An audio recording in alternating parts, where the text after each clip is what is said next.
హుజురాబాద్లోని wholesale కిరాణా వ్యాపారులకు కిరాణా షాపుల్లోకి బెల్లం విక్రయాలు చేయవద్దని ఎక్సైజ్ అధికారుల ఒత్తిడితో బెల్లం నిలువ లేక ఉగాది పండుగకు బెల్లం కరువుగా మారింది.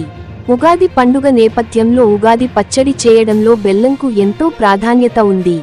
అలాంటి బెల్లాన్ని అమ్మవద్దని అధికారులు చెప్పడంతో కరీంనగర్ జిల్లా హుజురాబాద్ ప్రజలు ఆవేదన చెందుతున్నారు. మరోవైపు హోల్సేల్ వ్యాపారులు ఉగాది సందర్భంగా బెల్లాన్ని స్టాక్ ఆర్డర్ చేశారు. లక్షలాది రూపాయలు పెట్టుబడి పెట్టారు. ఉగాది సందర్భంగా బెల్లం విక్రయాలు భారీగా ఉంటాయని ఆశపడిన వ్యాపారికి బెల్లం తీపి చేదుగా మారింది. ఉగాది పండుగ ఈ ఒక్క రోజున విక్రయాలు లేకుంటే పెట్టుబడి నిలిచిపోతుందని వ్యాపారులు ఆవేదన చెందుతున్నారు.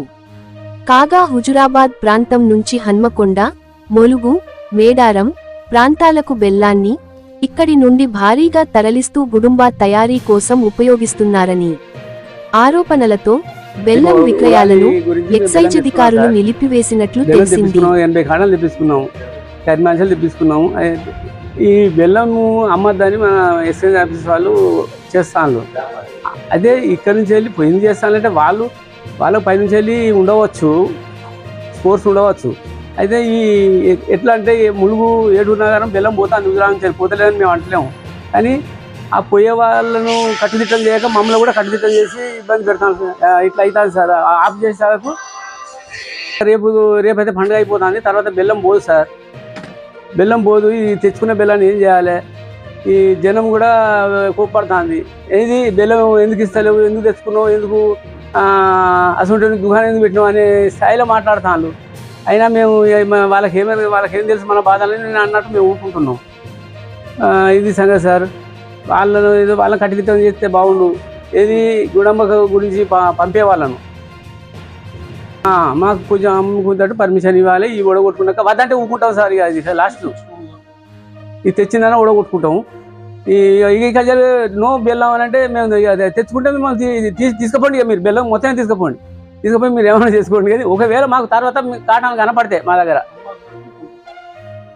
ఉగాది పండుగ ఉంది కాబట్టి బెల్లం తీసుకుందామని షాప్లోకి వెళ్ళాను. ఉగాది పచ్చళ్ళలో బెల్లం కోసం షాప్కి వెళ్ళేసరికి షాపులో బెల్లం అమ్మడం లేదని షాప్ యజమానులు తెలపడం జరిగింది. ఎందుకని వాళ్ళని అడగగా ఆయా సుదూర ప్రాంతాల్లో గుడుంబ లాంటి తయారు చేస్తున్నారు కాబట్టి దాన్ని నిరోధించడానికి ఇక్కడ బెల్లం అమ్మకాలను నిషేధిస్తున్నట్టు ఎక్సైజ్ డిపార్ట్మెంట్ వాళ్ళు చెప్పిళ్ళు. కాబట్టి మేము అమ్మడం లేదని దుకాణ యజమానులు మాకు తెలపడం జరిగింది. కాబట్టి ఎక్కడో జరిగే వాటికి ఇక్కడ నియంత్రించడం మాకు ఇబ్బందికరంగా బాధాకరంగా ఉంది. ఉగాది పచ్చడిలో బెల్లం లేని ఉగాది పచ్చడిను మేము భావించుకోవడమే చాలా ఇబ్బందికరంగా దురదృష్టకరంగా భావిస్తున్నాం. కాబట్టి యథాతథంగా కూడా బెల్లం అమ్మకాలను మా ప్రాంతాల్లో జరిగే విధంగా అది తగు జాగ్రత్తలు తీసుకోగలరని కోరుచున్నాము. మాది హుజురాబాద్ అండి. నేను కిరాణా షాప్కి వచ్చిన బెల్లం కొరకు ఉగాది పచ్చడి చేసుకోవడానికి మాకు 6 రుచులు అవసరం కాబట్టి బెల్లం ఇంపార్టెంట్. మాకు బెల్లాన్ని అమ్మనివ్వండి అని కోరుచున్నాం. మన తెలంగాణలో అతిపెద్ద పండుగ ఉగాది కాబట్టి పచ్చడి కొరకు బెల్లం అవసరం అండి.